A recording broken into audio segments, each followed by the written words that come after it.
বন্ধুরা, কেমন আছো তোমরা সবাই?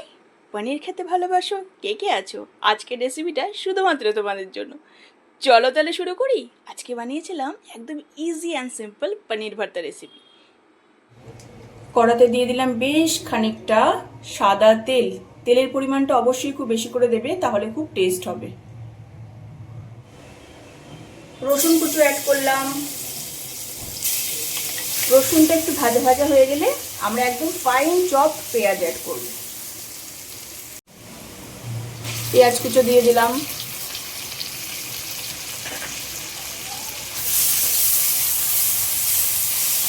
অ্যাড করলাম লবণ,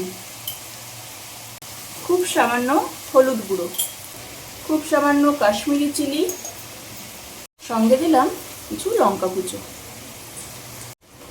পেঁয়াজটা খুব সুন্দর ভাজা হয়ে গেছে। এবার আমরা এর মধ্যে অ্যাড করবো একটু ধনে গুঁড়ো। টেস্টটাকে আরও বাড়ানোর জন্য আমি অ্যাড করলাম একটু চানা মশলা পাউডার। অ্যাড করলাম একটু চিনি। ফাইনালি আমরা অ্যাড করবো আগে থেকে আমি পনিরটা ক্রাশ করে রেখেছিলাম, সেটা এর মধ্যে মিশিয়ে দেবো। খুব ভালো করে পুরো মশলার সঙ্গে পনিরটা খুব ভালো করে মিশিয়ে নেব। অ্যাড করব একটু গ্রিন পিস। পনির ভর্তা কিন্তু আমার অলমোস্ট রেডি। এবার দেবো বেশ খানিকটা ধনেপাতা কুচি। তোমরা চাইলে এর মধ্যে একটু গরম মশলা গুঁড়োও অ্যাড করতে পারো।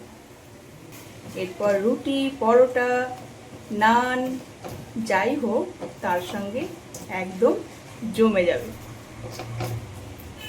রেডি আমাদের পনির ভর্তা। চলো টাটা।